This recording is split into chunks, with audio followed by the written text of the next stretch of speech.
महाराष्ट्र शासनाने हा कृतीतुल्य उपक्रम हाती घेतलेला आहे. जे मराठी आहेत, अमराठी रिक्षाचालक आणि प्रवासी यांच्यामध्ये जो विसंवाद होता त्यात संवाद साधण्याचा प्रामुख्याने प्रयत्न करण्यासाठी मराठी भाषा अमराठी रिक्षाचालकांना येणं अनिवार्य केलेलं आहे.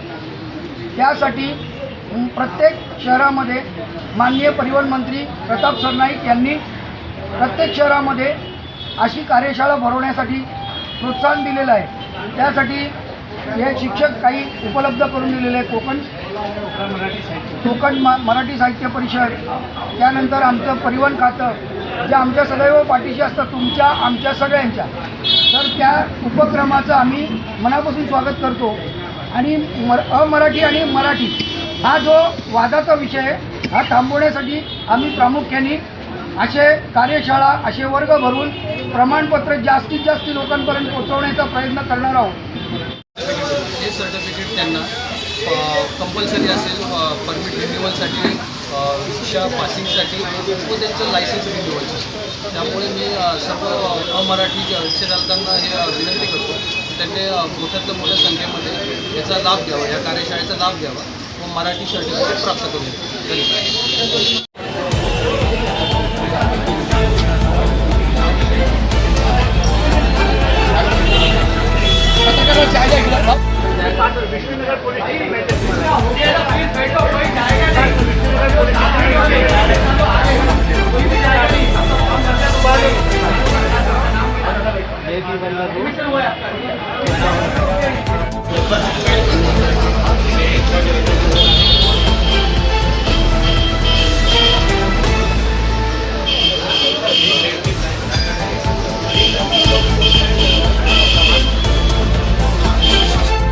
काही घाबरायची जरूर नाही. मराठी शिकायचं म्हणजे आपल्याला बाराखडीपासून अ ब क ड इथपासून शिकायला सुरुवात करायची नाही.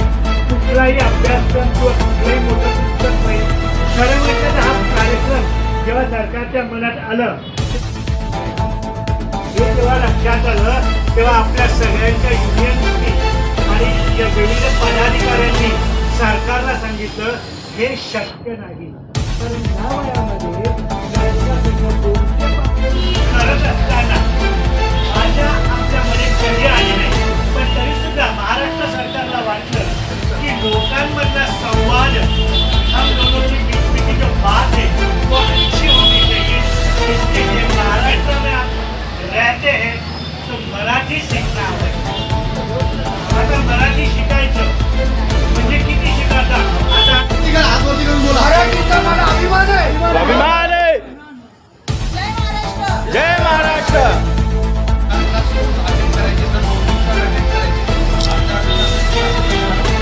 सर आणि आता क्लासेस झाल्यानंतर मला एक सर्टिफिकेट कोण देणार तुम्हाला. तर मराठी साहित्य परिषद शासनातर्फे तुम्हाला सर्टिफिकेट तुम्हाला परमिट रिन्युअलच्या वेळेस, तुम्हाला लायसन्स रिन्युअलच्या वेळेस आणि त्याच्यापेक्षा मेन तुम्हाला पासिंगच्या वेळेस ते सर्टिफिकेट दाखवायचे. ते सर्टिफिकेट नसलं तुम्ही पासिंग होणार नाही.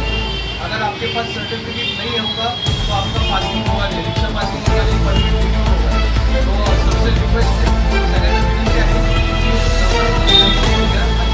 सर्टिफिकेट सगळ्यांचे जमा करू. या कार्यक्रमासाठी खूप चांगलं वाटलं मला. आणि हे कार्यक्रम आमच्यासाठी कसं आहे, जेव्हा तुम्ही मराठी आणि हिंदीमध्ये तुम्हाला भाषा वाद होतो किंवा या गोष्टी होतात, तर आता मराठी शिकल्यानंतर ग्राहकाशी बोलायला कसं वाटतं. बोलण्यासाठी आम्हाला खूप चांगलं वाटेल. आणि मराठी शिकलं तर एक अभिमान पण वाटेल ना. ओके. कारण एवढ्या वर्षापासून तुम्ही मराठीत राहता आहात, महाराष्ट्रात राहत आहेत, पण मराठी प्रॉपर बोलता येत नाही ना. पण ही कार्यशाळा झाल्यानंतर तुम्ही मराठी बोलायला लागणार आहात, तर तुम्हाला एक वेगळा आनंद होईल. आणि सगळी कार्यशाळा कशी आहे, निःशुल्क आहे. तर तुम्ही मराठी शिकणार आहात. ओके. आम्ही शिकणार आहे. मराठी शिकणार आहात. शिकणार आहात. महाराष्ट्र आपला आहे, मराठी आपली आहे. इतके कष्ट घेतले, मला वाटतं त्या माणसासाठी टाळे थांबवत नको. इतक्या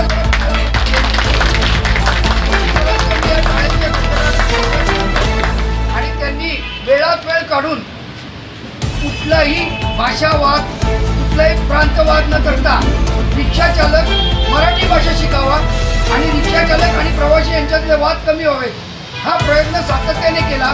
त्याबद्दल मी त्यांचा ऋणी आहे. त्याचप्रमाणे आमच्या रिक्षा युनियनतर्फे